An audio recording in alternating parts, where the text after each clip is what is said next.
while ago my wife and I renovated our new home, and as part of this grueling process, we had to get many quotes from all different kinds of people.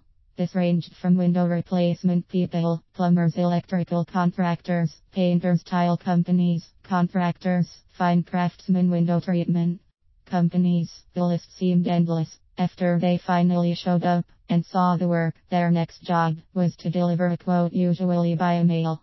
As a sales trainer, the next part seemed pretty straightforward to me, and that's for them to follow up on their quotes, right? Would you believe that over 90% of these people never followed up on their quotes? I am absolutely amazed by that. It makes me understand and believe even more in a card I once saw on sales. Sales statistics: 48% of salespeople never follow up with a prospect, 25% of salespeople make a second contact and stop, 12% of salespeople only make 3 contacts and stop, only 10% of salespeople make more than 3 contacts, 2% of sales are made on the first contact, 3% of sales are made on the second contact, 5% of sales are made on the third contact, 10% of sales are made on the fourth contact, 80% of sales are made on the 5th to 12th contact. Interesting statistics, aren't they? I always follow up with prospects, and many times as well, and that practice alone has made me more successful than 90% of my competition. And after my recent experience with these contractors, I'm even more convinced that just following up regularly gives you a significant edge over your competition. Here is a sample follow-up campaign emails and phone calls I use that you can adapt to your sales cycle. Email: £1. After my initial phone call with a prospect, whether they want information or links to my website, I always send a separate email thanking them for taking the time to speak with me. Dear prospect's name, thank you for taking a few minutes today to tell me a little about your company and what you are trying to accomplish. It sounds like if I can help you repeat their specific needs here, then there might be a fit between our companies. I've sent you over the brochure, specs, job scope, whatever you promised, as well as a meeting request, and look forward to our next conversation on confirmed time for next contact. If you have any questions before we speak, please don't hesitate to call me back on my direct dial phone number. Your number. Once again, thank you for taking the time to speak with me, and I look forward to continuing our conversation next week. Sincerely, your name. Email: £2. My next contact comes 2 days later. It always includes something that might be of interest to my prospect. Here is a sample email. Dear prospect's name, I was thinking about you and thought you would enjoy seeing/reading the following article. Name of an article: company brochure, white paper, something related to them. I think this is in alignment with what you are trying to accomplish. Let me know if there is anything else I can do to help you. Once again, my direct phone number is your number. Looking forward to speaking with you next day and time of appointment. Sincerely, your name. Email: £3. My next contact comes with a phone call on the date we have scheduled to speak. Next, you did get a specific day and time for your next contact, right?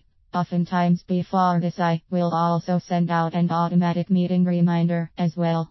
My opening for this call is very assumptive and avoids common mistakes such as, I'm just calling to follow up, or I'm just calling to see if you had time to read the material I sent you, or did you have time to go through our website, etc. Instead, your opening call should something like, again, always be assumptive and obviously vary your opening based on whether you are doing a demo, qualify in this case, or simply assume they've done what they committed to doing, and then ask a question to get them to reveal what they are thinking. So by this second conversation, I've reached out to my prospect 5 times. The first is the mail with my information. The second is the mail, thanks for taking the time. The third is the meeting request. The fourth is the next email with additional information or an article, and the fifth is the automatic meeting request. Including this follow-up call, I've now reached out to my prospect 6 times, but this is just the start. After my presentation, I get a specific day and time to follow up again, and I will send another email article or white paper in between this. And if my prospect isn't available when I call back, I call them several times a day during the week until we connect, and of course I also send emails. In addition, any prospect in my pipeline also goes into my send out cards campaign, from which they get a physical greeting card from me in the mail each month until they buy. On average, between emails and phone conversations and meeting reminders, my prospects get between 8 to 12 contacts within the first 2 weeks, and then they get a card in the mail each month as well. Lastly, if a prospect goes dark during or after this, I always send them my should I stay or should I go email, which gets me a response over 65% of the time, even when every other method fails to get them to react. Here's what it is. Subject line. Prospect name, should I stay or should I go?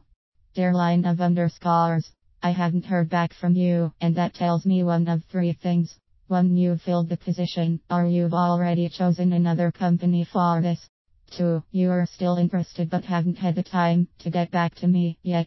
3. You've fallen and can't get up, and in that case please let me know and I'll call 911 for you. Please let me know which one it is, because I'm starting to worry. Honestly, all kidding aside, I understand you are really busy, and the last thing I want to do is be pain in the neck once a week. Whether your schedule has just been too demanding or you've gone another direction, I would appreciate it if you would take a second to let me know so I can follow up accordingly. Thank you in advance, and I look forward to hearing back from you.